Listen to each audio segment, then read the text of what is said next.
Horizon TV, the beacon for the nation.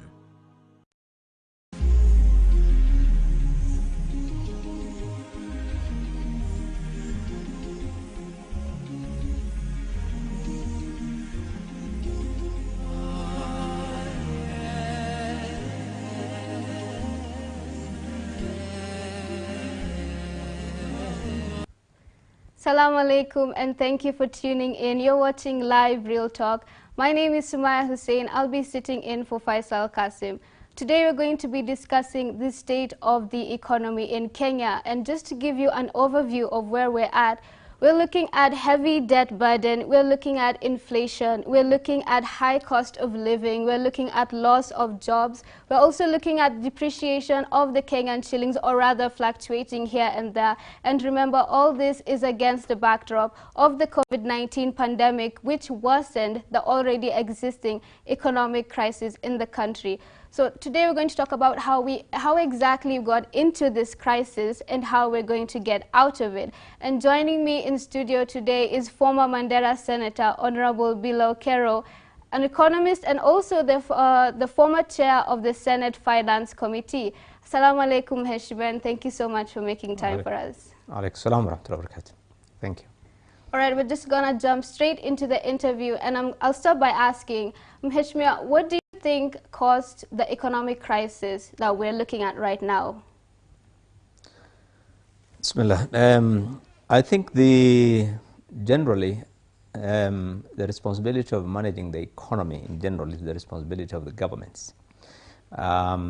So if the economy is in bad shape, then it means the government stewardship of the economy is bad.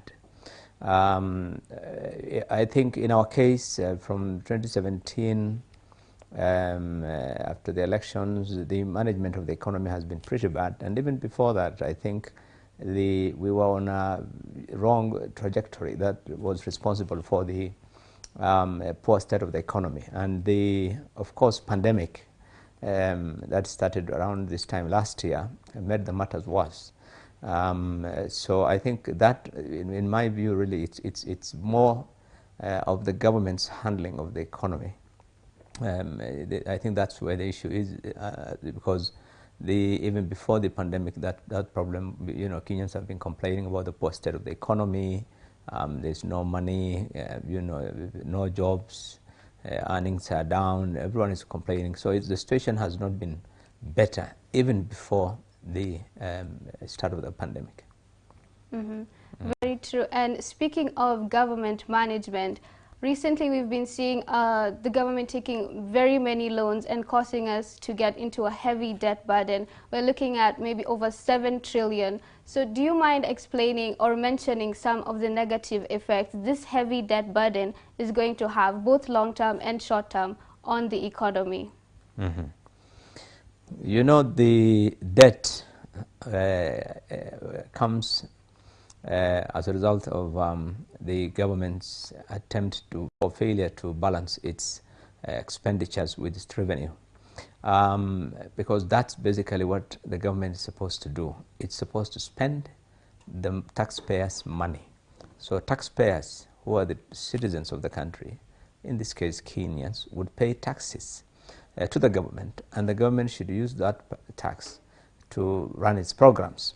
But where the government then ends up spending more than it can collect, then it ends up borrowing to cover the deficit, because then they will end up in a deficit. And so for a very long time now, the government of Kenya has been running on a deficit, what we call budget deficit or fiscal deficit. That runs almost between 8 to 10%. So it's a huge amount. And just to give you an idea, for example, currently the government's budgeted expenditure is about shillings 3.3 trillion. And what the government is able to collect in terms of revenue is about shillings 1.8 maximum, 1.6 to 1.8 trillion. You can see that it's just slightly over half.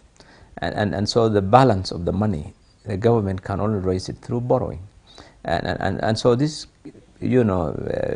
practice or culture of borrowing has been there for a while, but in the last 7 years or so of this particular administration, Jubilee administration, the situation has become pretty bad. They have borrowed much more, in fact, more than all the other previous administrations combined, and so the level of debt has really gone high, very high, to the point where anyone really who is not in Treasury will be concerned. Of course, those in Treasury or the government are not concerned, because it's the taxpayers who will pay the money.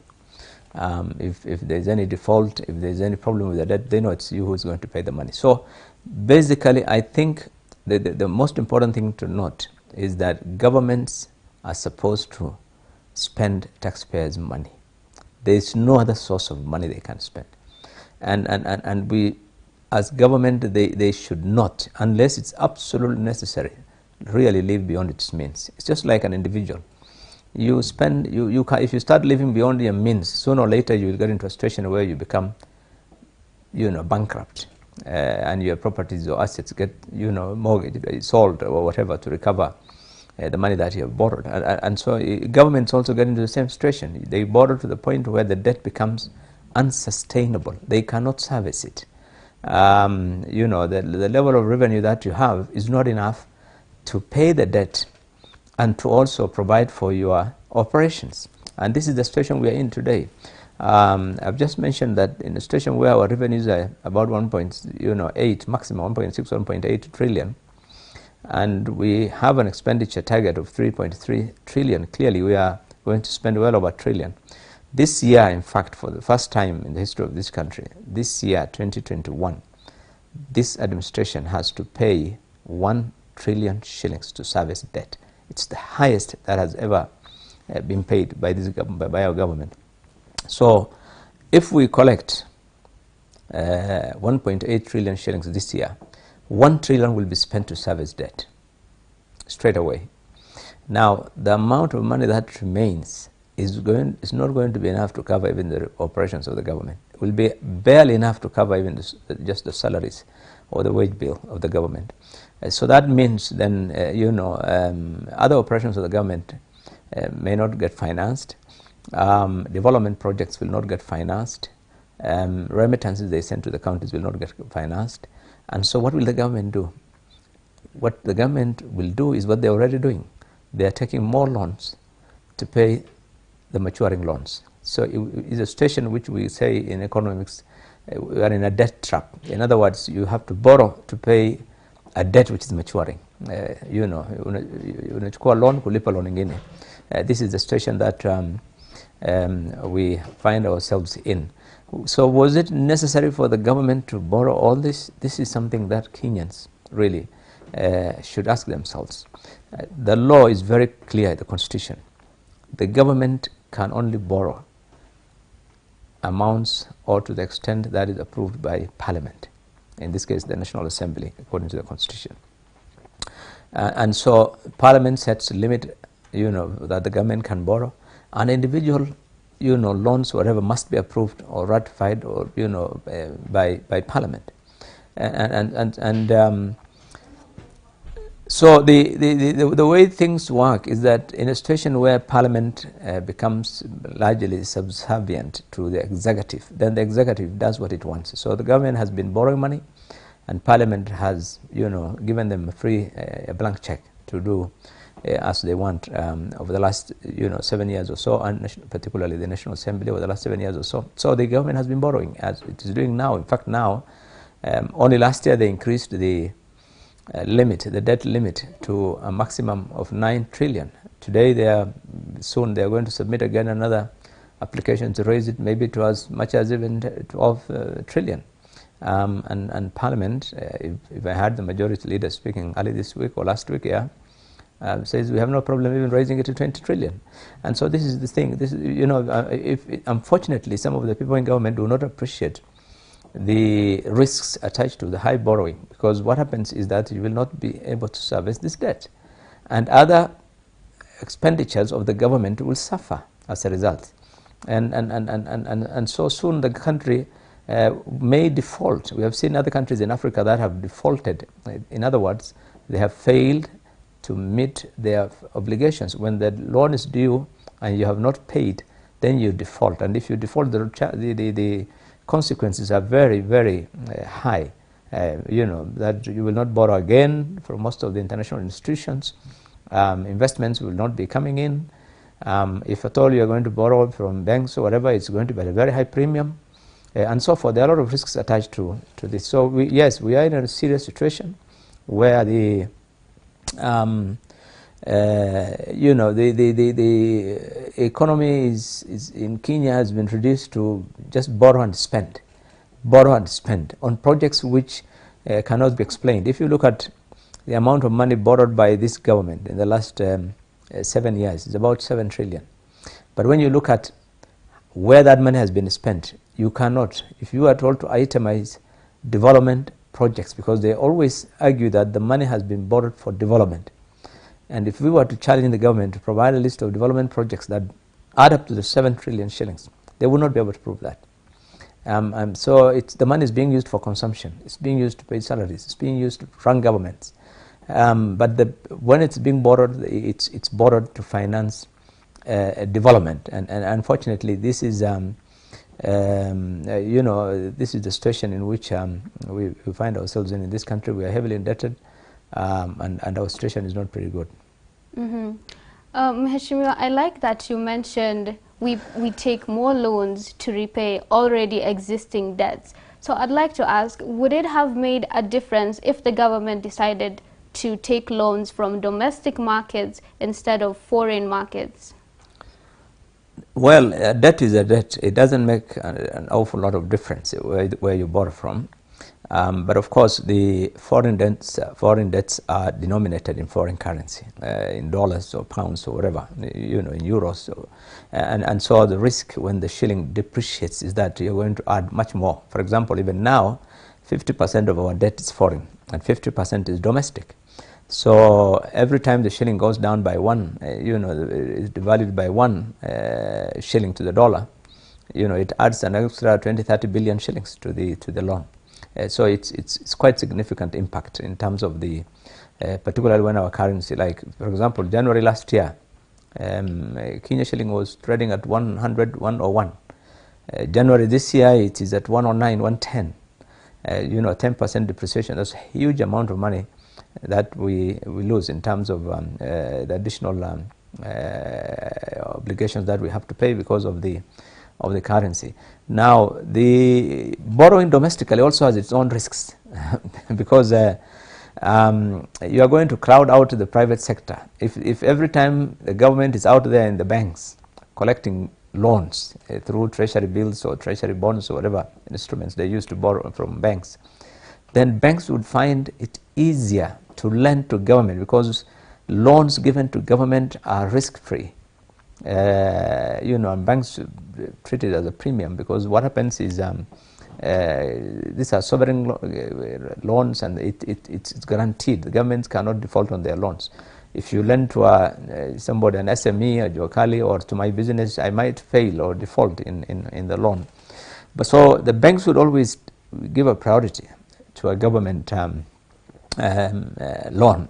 So what happens is that when the government borrows heavily in the domestic market, then the credit to the private sector is reduced proportionately. And this has happened quite often, where when you look at it in the last, I think 3 years, the credit to the private sector has reduced significantly from about 25% to, I'm being told, is about 8% now. It's going down significantly because banks are finding it easier to lend to government than to lend to businesses. And that is, you know, in economics, that's very bad because then the productive, you know, sectors of the economy are the ones that require money.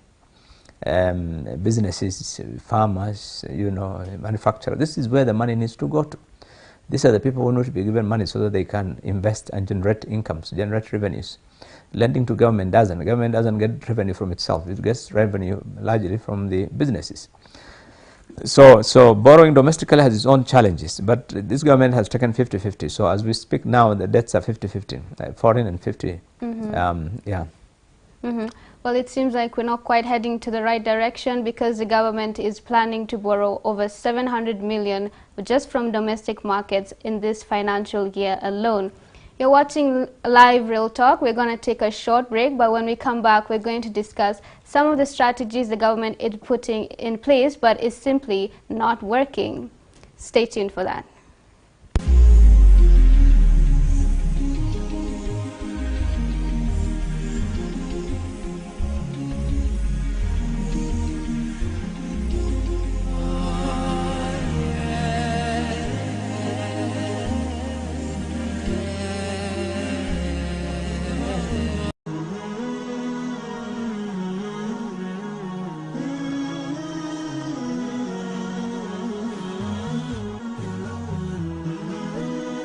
Horizon TV, the beacon for the nation. Pearls of Wisdom. Abu Sa'id al-Khudri, may Allah be pleased with him, narrated that the Prophet sallallahu alaihi wasallam said, "O Allah, I take refuge in you from anxiety and sorrow, weakness and laziness, miserliness and cowardice, the burden of debts, and from being overpowered by men."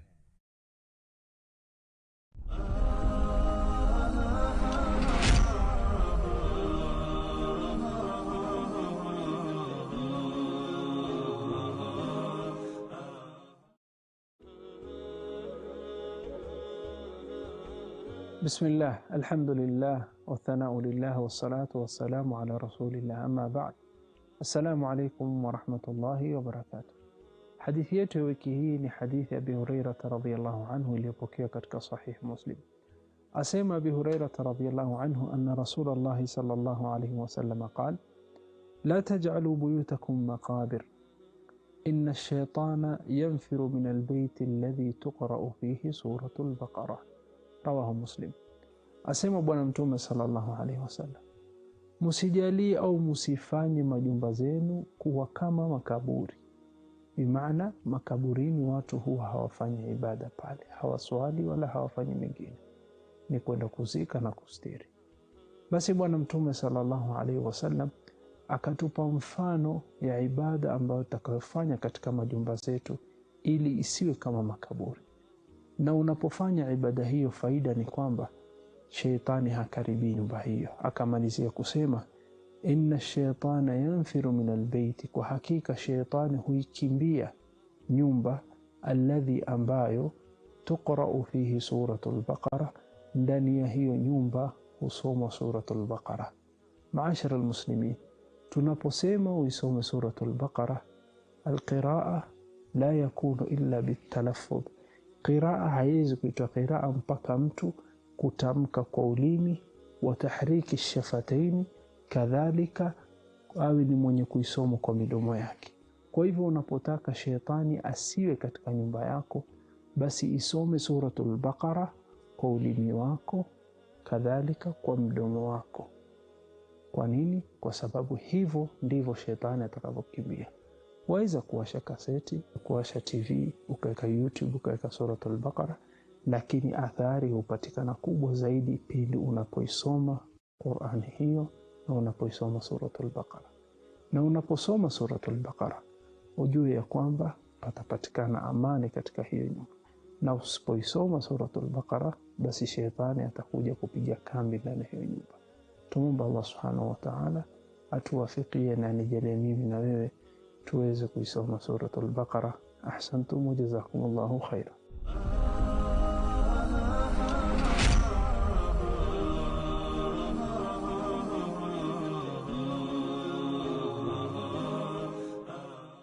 Uislamu ambao ni maarufu kwetu sisi ni Uislamu ambao ulioletwa na Bwana Mtume sallallahu alaihi wasallam. Ni risala alotuachia mtume wetu mtukufu, yenye kutuongoza kwenye njia ya kumridhisha Muumba na kujenga imani zetu. Na risala hii haikuletwa ila kwa mtume wa mwisho vile vile, ambaye ni Mtume Muhammadin sallallahu alaihi wasallam. Ni mirathi ya mitume inayotupa mwelekeo kwenye dini ya Kiislamu, ungana na Sheikh Saad Ahmed upate kufahamu ujumbe alotuachia mtume wetu sallallahu alayhi wasallam kila siku ya Alhamisi kwenye Horizon TV.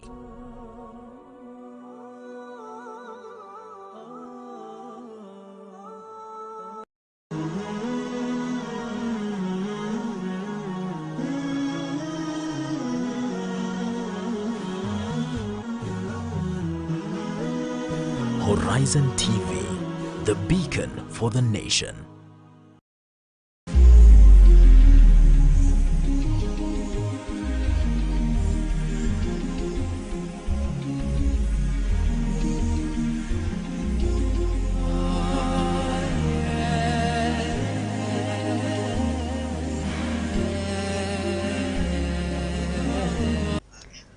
Welcome back to Live Real Talk. My name is Sumaya Hussein. We're discussing the state of the economy with Honorable Billow Kerrow here in studio with us. He's the former Mandera senator.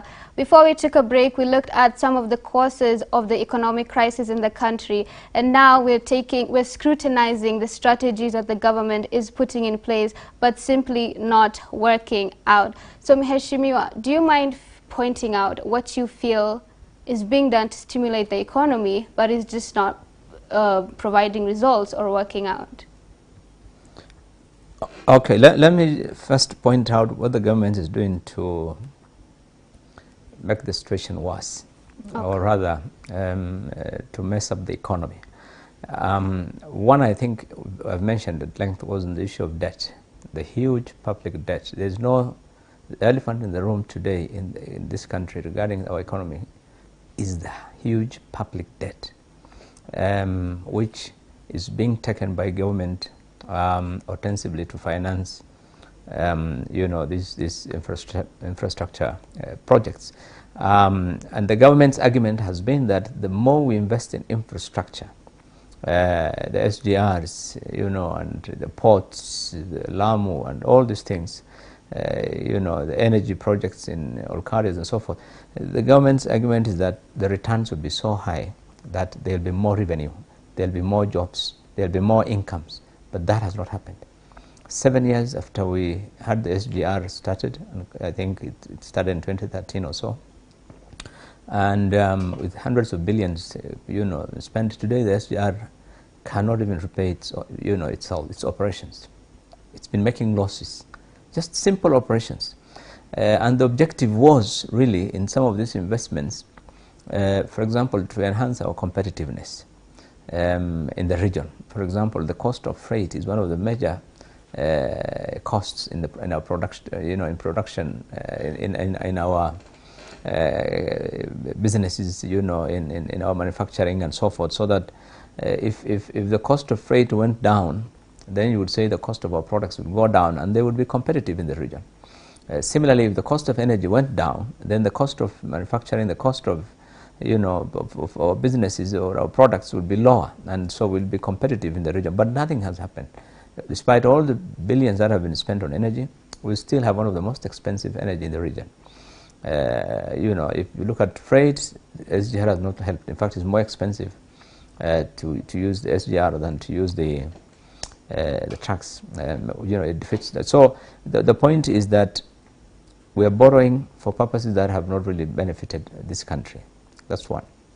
And we must reduce the borrowing. We must really stop the borrowing. That is the reason why, another reason why I think that is very important is that in order to finance these loans, the government has to raise more taxes. We have seen last year when the government introduced taxes, on everything, literally. There's tax on fuel.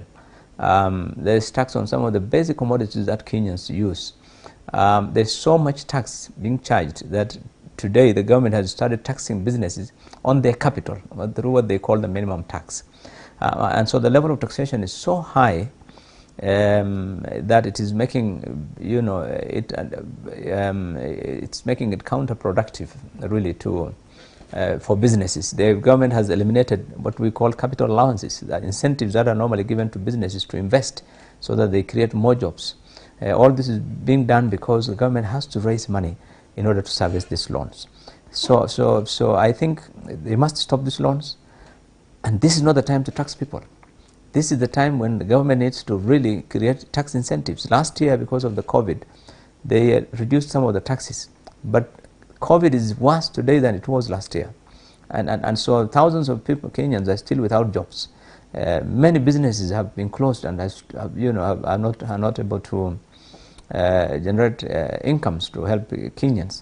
So it's the time to try and incentivize businesses. This is not the time to punish, to raise more taxes. And this is what the government, all over the world, governments are reducing taxes so that they can bring back the economy, because most economies have been flattened by by COVID. Last year our economy contracted by 1%, when the government was hoping that it will grow by 6%. It didn't. It went to nearly zero. But the only way you can really get things going is to eliminate some of the taxes or reduce. But in the opposite is what's happening. This government is reducing taxes on all manner of taxes. This again is something that, in my view, is going to make the matters worse, and the government needs to look at. It is not necessary for the government to tax Kenyans and spend on their behalf. No. Governments all over the world have an obligation to allow people to have money in their pockets and spend at their own discretion. And this is done through Parliament. I think the challenge we have today is that Parliament is not holding the government to account on taxes, because people must not be taxed to the point where it's no longer necessary. No country has ever developed because of huge amount of taxes, or taxing people today. It doesn't help, because people must invest in their money. People must spend on other things. You cannot just collect every penny that people have so that you can do some of the projects that you think are right. There are times when you can shelve. For example, in this crisis today, it's not right for government ministries, including county governments, spending money on some lavish office blocks, on some projects that are not a necessity today, when doctors don't have PPEs, we don't have medicines in some of our hospitals. We have many challenges. Our children do not have appropriate facilities in schools and so forth. So there are priorities, and one of the challenges we have had really in this economy is lack of prioritization. That is the single biggest challenge we have had. So you find government spending on misplaced priorities and leaving very essential priorities, and this is some of the things which contribute to the challenges that we have. So in essence, then, what the government really needs to do is to create more opportunities for Kenyans. How do you do that? Because when you talk of opportunities, you're talking of employment, you're talking of more incomes. How do you give that? The government cannot employ everybody in this country, but the government can give incentives that will encourage people to be self-employed, or encourage businesses to employ people. And this is done by creating incentives for the businesses. For example, this is ours is largely a subsistence economy. 80% of our people survive on what we call subsistence economy. They are farmers. They survive on informal sectors, jokali, and so forth. So these people require support of the government. This is where the government needs to put money.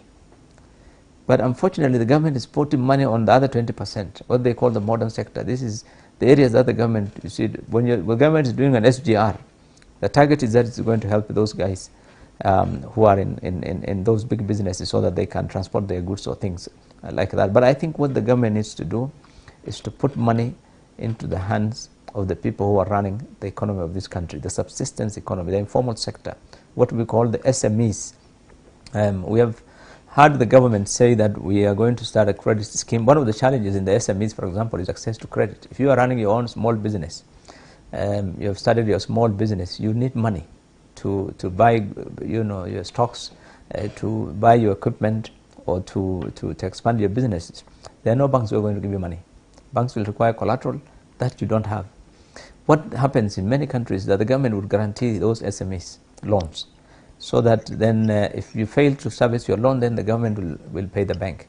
They have started something in Kenya, this financial year, to guarantee loans to the small and medium enterprises, but very small amount, to the tune of maximum of 10 billion. This is really nothing to take home. It is not. So my take is that they did start some stimulus sometime last year, some 57 billion that was to try and create some activity across the country. so that people can get earn some money here and there and try and boost the economy. But I think that is nothing in a population of 50 million, where only 2 million people are in formal jobs, and the rest of the people are depending on the informal sector. This is nothing, and I think the government deliberately needs to reduce the taxes and create more incentives. And when you look at the budget policy statement for this financial year, there isn't much really in terms of the way the policy intervention that the government is planning. It's still the same. There are no, this is an extraordinary time.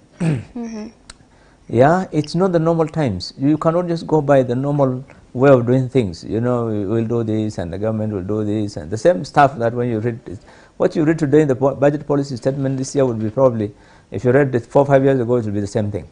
I think we need a complete paradigm shift. This is when the government needs to sit back and say, wait a minute, man, we have lost a lot of jobs, we have lost a lot of businesses, our people are in crisis, there is a pandemic, our shilling has lost value significantly, but there are a lot of problems.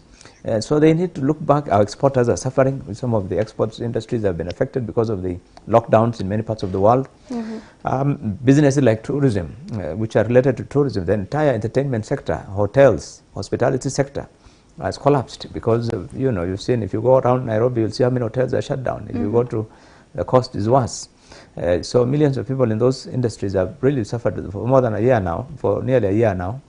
So I think it would have been better for the government to sit back and say, no, let us help our people. Let us put money into those businesses. Let us put money into those sectors. Let us try and revive education. Universities, colleges, schools have been shut down. Many of those private ones have collapsed. And these are businesses that were employing people, that were generating income, that were providing taxes. So I think we need to relook at our priorities, and unfortunately that does not seem to have been done if you look at the budget for this financial year coming. Mheshimiwa, you talked about opportunities and creating employments and giving out incentives. So I'd like your thoughts on what you feel the BBI bill the effect will have on the economy of the country, considering it has been touted as a bill that will help revive the economy. If anybody tells you that BBI is going to help the economy, I think obviously he's lying. As we say, he's lying through his teeth. It's a big lie. The BBI has nothing on the economy, absolutely. I mean, if you go through that bill to amend the constitution, it doesn't. It's being billed as as a panacea to all our problems: the political, economic, social, every problem that we have in this country would be addressed by BBI. That's absolute nonsense.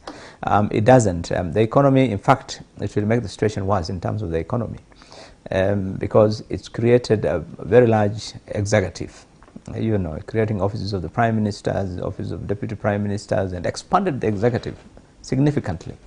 At a time when you are burdened already by huge debt, and falling revenues, and you can't even finance, the current government, and then you're expanding your executive, and then number two, you're expanding legislature significantly by nearly a third. Parliament itself will also be expanded, and so all these things will go with other institutions, that work with this executive and legislature. Then I think clearly some of the other measures again that have been included in the bill, including, for example, that more money, the money that goes to counties will not be less than 35%. That again would be another huge burden on them. So they've created so much burden that unfortunately it will make it worse for the economy, because people have to pay taxes. We don't get money from oil wells. We don't have any oil we're selling. We don't have gold. I mean, it's taxpayers. It's from our pocket. So you can imagine then if today we are spending 3.3 trillion, if everything in this bill is going to be implemented, Yeah, our expenditure will go up to 4 trillion or more. And the government will still try to squeeze money from the same few taxpayers in this country that we have. And so the situation is going to be pretty, life is going to be much more difficult. I can imagine that the taxes will probably be raised again, more loans will be borrowed, if anybody is going to implement this. Unless, of course, this bill is not going to be implemented. But I can assure you the situation is going to get worse for the economy. So it's not going to help the economy. There's nothing in this bill. If the government wants to do something in this economy, nobody stops them to do what they want to do. It doesn't require a bill. It doesn't require a constitution. It doesn't require any of those stories. If the government has the mandate to run the economy of this country, and so they can do, if there's anything good that they want today, they can do it. There's nothing that stops them. Everything is already in the current 2010 constitution. Thank you for that, Mheshimiwa. We are due for our second break, but I'll encourage you to send in your questions, comments, and feedbacks and chip into the discussion on our social media handles. You can use @HorizonTV Kenya, @Sumaya Hussein, use the hashtag #LiveRealTalk, ask us questions on the state of the economy, also send in your opinions. We're going for a break, and when we come back, we're going to be talking about what we should be doing instead to help revive the economy. Stay tuned.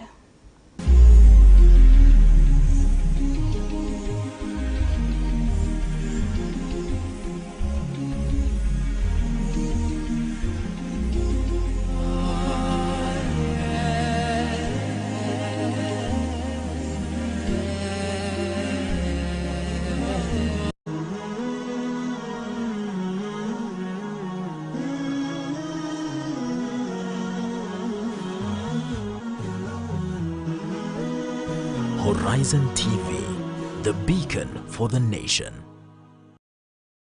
Allahu Akbar,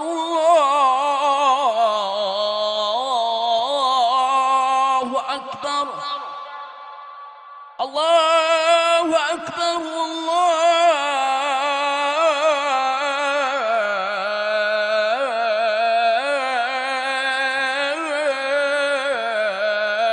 Allahu Akbar. أشهد أن لا إله إلا الله أشهد أن لا إله إلا الله أشهد أن محمدًا رسول الله أشهد أن محمدًا رسول الله حي على الصلاة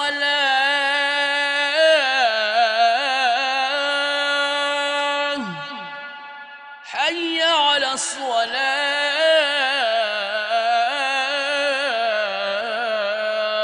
الصلاة حي على الفلاح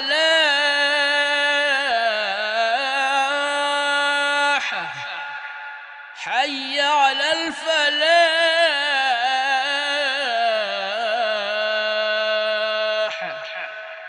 الله أكبر الله أكبر لا إله إلا الله.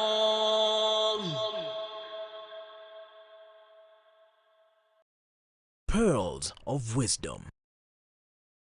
Abu Sa'id al-Khudri, may Allah be pleased with him, narrated that the Prophet sallallahu alaihi wasallam said, O Allah, I take refuge in you from anxiety and sorrow, weakness and laziness, miserliness and cowardice, the burden of debts, and from being overpowered by men.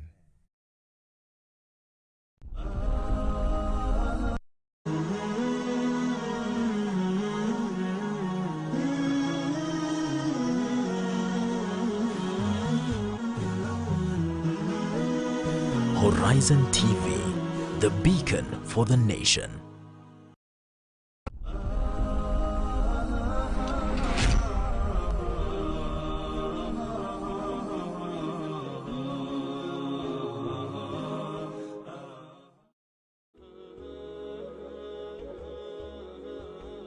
بسم الله الحمد لله والثناء لله والصلاة والسلام على رسول الله أما بعد السلام عليكم ورحمة الله وبركاته. Hadithi yetu ya wiki hii ni hadithi ya Abi Hurairah radhiyallahu anhu iliyopokewa katika Sahih Muslim. Asema Abi Hurairah radhiyallahu anhu anna Rasulullah sallallahu alayhi wasallam qala la taj'alu buyutakum maqabir inna ash-shaytana yanfiru min al-bayt alladhi tuqra'u fihi suratul Baqarah. Rawahu Muslim. Asema Bwana Mtume sallallahu alayhi wasallam, musijalie au musifanye majumba zenu kuwa kama makaburi. Bimaana makaburini watu huwa hawafanyi ibada pale, hawaswali wala hawafanyi mengine, ni kwenda kuzika na kustiri. Basi Bwana Mtume sallallahu alaihi wasallam akatupa mfano ya ibada ambayo tutakayofanya katika majumba zetu ili isiwe kama makaburi. Na unapofanya ibada hiyo, faida ni kwamba sheitani hakaribii nyumba hiyo. Akamalizia kusema inna shaitana yanfiru min albayti, kwa hakika shaitani huikimbia nyumba alladhi ambayo tuqra'u fihi suratul Baqara, ndani ya hiyo nyumba husoma suratul Baqara. Maashara almuslimin, tunaposema uisome suratul Baqara, alqiraa la yakunu illa bitalaffuz. Qiraa haiwezi kuitwa qiraa mpaka mtu kutamka kwa ulimi, wa tahriki shafataini, kadhalika awe ni mwenye kuisoma kwa midomo yake. Kwa hivyo unapotaka shetani asiwe katika nyumba yako, basi isome suratul Baqara kwa ulimi wako, kadhalika kwa mdomo wako. Kwa nini? Kwa sababu hivyo ndivyo shetani atakavyokimbia. Waweza kuwasha kaseti, kuwasha TV, ukaweka YouTube, ukaweka suratul Baqara, lakini athari hupatikana kubwa zaidi pindi unapoisoma Qur'an hiyo na unapoisoma suratul Baqara. Na unaposoma suratul Baqara, ujue ya kwamba patapatikana amani katika hiyo nyumba. Na usipoisoma suratul Baqara, basi shetani atakuja kupiga kambi ndani ya hiyo nyumba. Tumomba Allah subhanahu wa ta'ala atuwafikie na anijalie mimi na wewe tuweze kuisoma suratul Baqara. Ahsantum wa jazakumullahu khairan.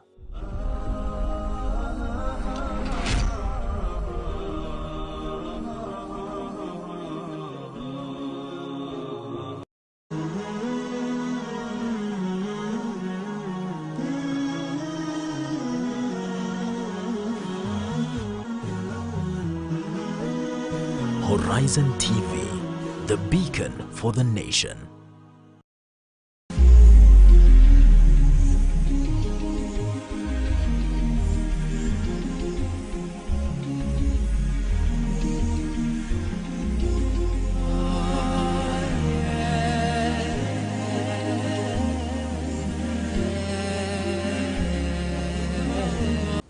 Welcome back to the program. Thank you for staying with us. We're talking about the state of the economy with Honorable Billow Kerrow, and we've talked about some of the causes of the economic crisis, what we're doing wrong, trying to revive it, and now we want to take a look at what we should be doing instead. So Mheshimiwa, in your opinion, what strategies do you feel, if implemented, is going to sort us out, or rather rescue us from the crisis?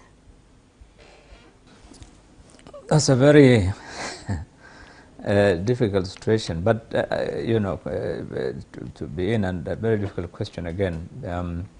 Just to give you an idea, today I was just reading the newspapers. If you read the newspapers today, you will see 21 million Kenyans have borrowed through Fuliza, and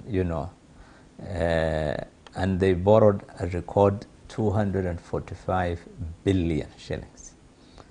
This is through the phone. And in fact, they say Safaricom processes 6 transactions every second, loans, or about 500,000 shillings per second. This is the situation that Kenyans are in. It shows clearly that people are finding it very difficult to make ends meet, and so life has become very difficult. The cost of living has really gone up. The government is not conscious of the fact that the cost of basic products have substantially gone up. 1, because of the COVID, and 2, because of the exchange rates, and 3, because of the taxes by the government, which is very significant. So in my view, one of the things that the government really needs to do now to try and help Kenyans is to lower some of the taxes or eliminate some of the taxes on the basic commodities. You know, look at the price of petrol. It's well over 100 shillings. It affects the cost of transportation. Where you used to pay 50 shillings on a matatu just a couple of years ago, today because of the taxes. And when I say taxes, you know, it's not just the normal taxes, you know, that come through the Act of Parliament. There are levies. This government has set up all manner of levies. You know, if you are an importer, you know, you would know that you will have SGR levy, you have fuel levy, you have road levy, this levy, that levy, so many. So when you look at 1 liter of petrol, you'll be surprised, out of that 100, about 40 shillings goes to government, either as taxes or those charges, road levy or fuel levy or SGR, you know, all those charges that the government makes. So one of the things that I think the government needs to do now, because of the current crisis of the COVID, because we are not out of the woods yet, the situation is in fact worse than it was before. Many businesses are still shut down and Kenyans are still jobless. What they need to do is reduce the taxes. That's something that they need to do, you know, that can help people immediately, you know, because to encourage businesses now to expand, to invest and create more jobs.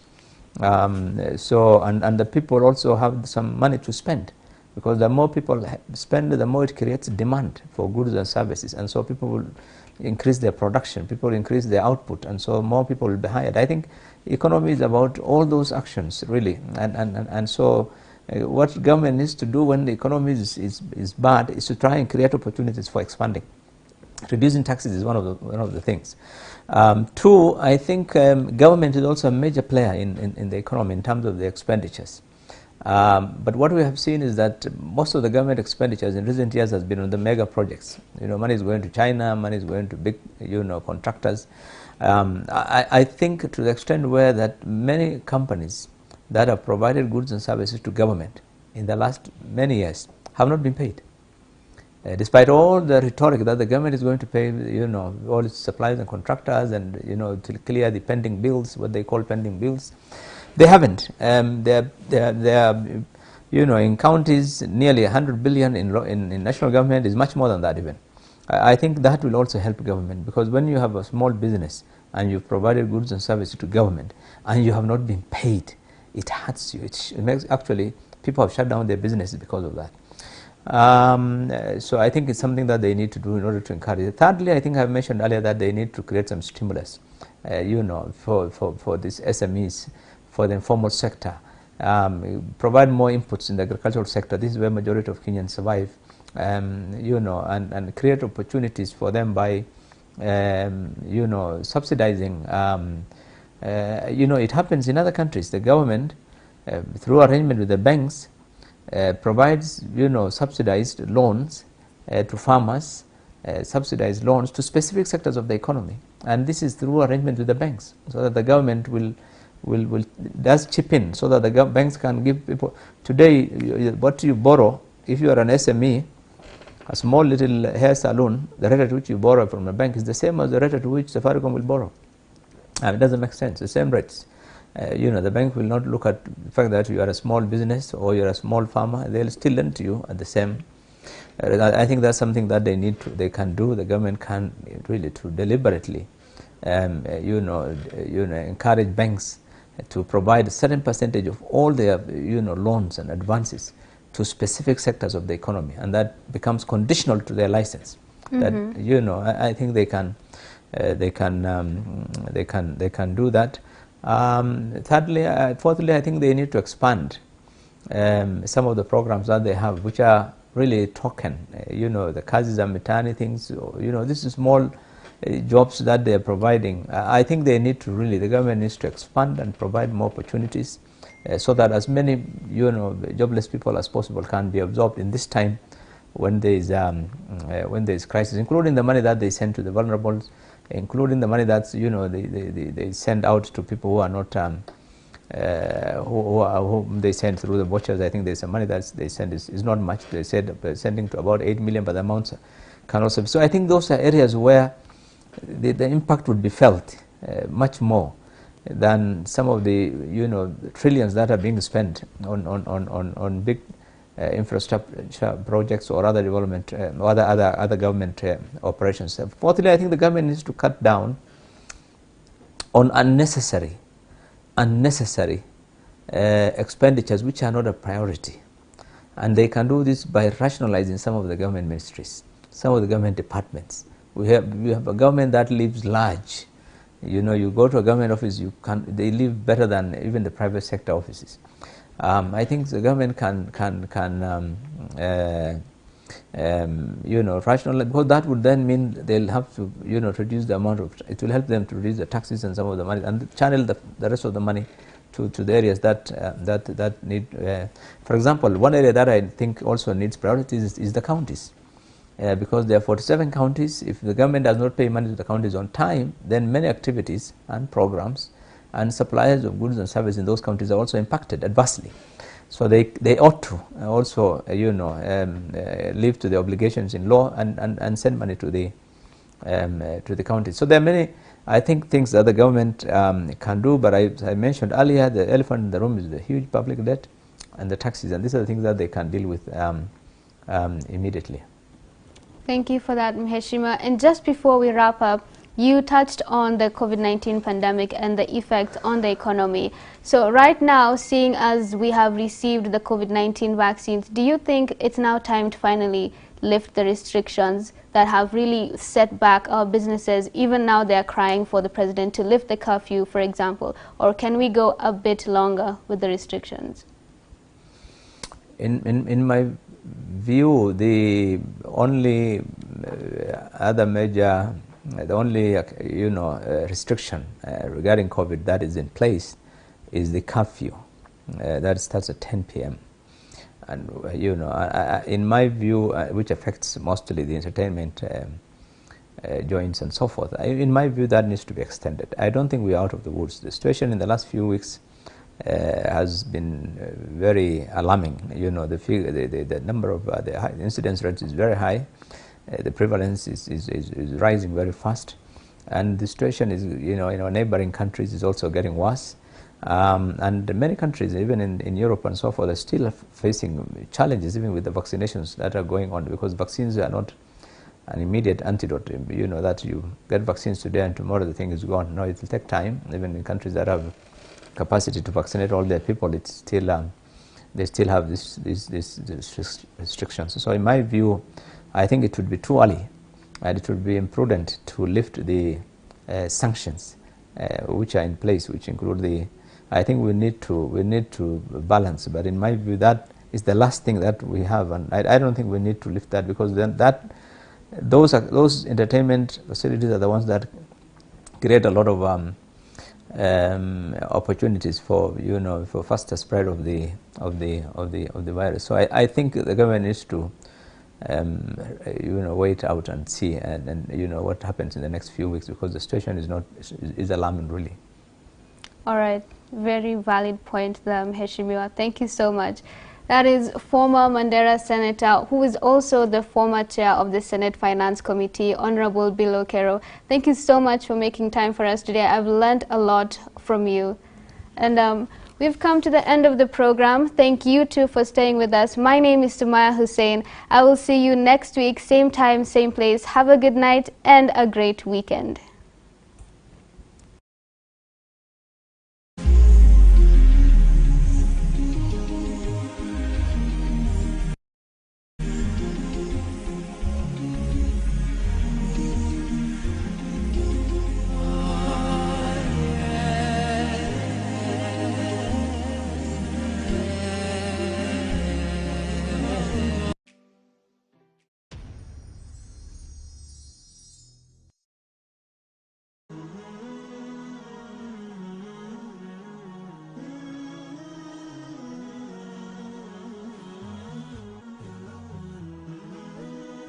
Horizon TV, the beacon for the nation. قال تعالى في محكم تنزيله بعد أعوذ بالله من الشيطان الرجيم. Ninasaha kutoka pwani. هذا الدين قال الله قال الرسول قال الصحابة هم أولو العرفان.